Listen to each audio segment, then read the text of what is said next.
Today, I'm going to walk you through the easiest way to add your website to Cloudflare, a fantastic service that not only speeds up and protects your site, but also gives you tools that are usually reserved for big companies, all for free.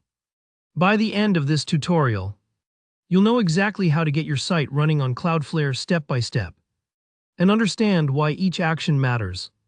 Let's jump right in. Start by heading over to Cloudflare's website. If you don't have an account yet, click the big sign up button. It's hard to miss. Now enter your email address and create a secure password. I recommend using a password you don't use elsewhere just to be safe. Think of this account as a sort of command center for your website's security and speed. So keeping it protected is important. Once you've entered your info, you'll have a shiny new Cloudflare account ready to go. After logging in, you'll see the main Cloudflare dashboard. This is where you'll manage all your websites in the future, but right now, let's focus on adding your first site. Look for the Add a Site button. It's usually front and center or at the top right corner. Click that, and now it's time to enter your domain. Here's one detail that trips people up sometimes.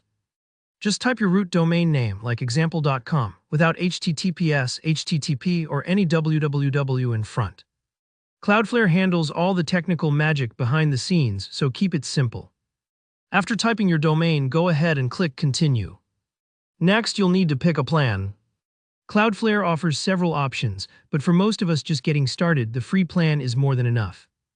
It gives you access to a worldwide content delivery network, or CDN for short, and basic SSL certificates, which help to secure your visitors' connections. Unless you know you specifically need advanced features, stick with free. No need to overthink this, just click Continue when you're ready. Here's an important pause. Cloudflare now scans your site and tries to import your DNS records.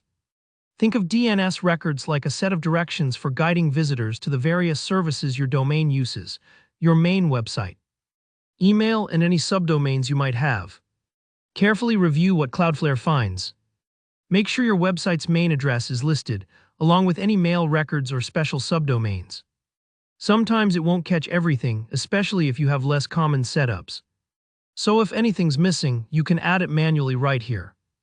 This step is crucial. Think of it like double-checking you packed everything before leaving on a trip. When you're confident everything looks good, click Continue.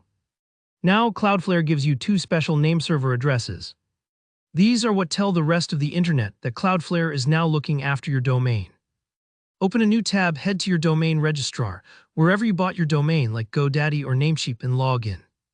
Every registrar looks a little different, but you're looking for nameserver settings or domain management. Swap out your current nameserver addresses with the two given by Cloudflare.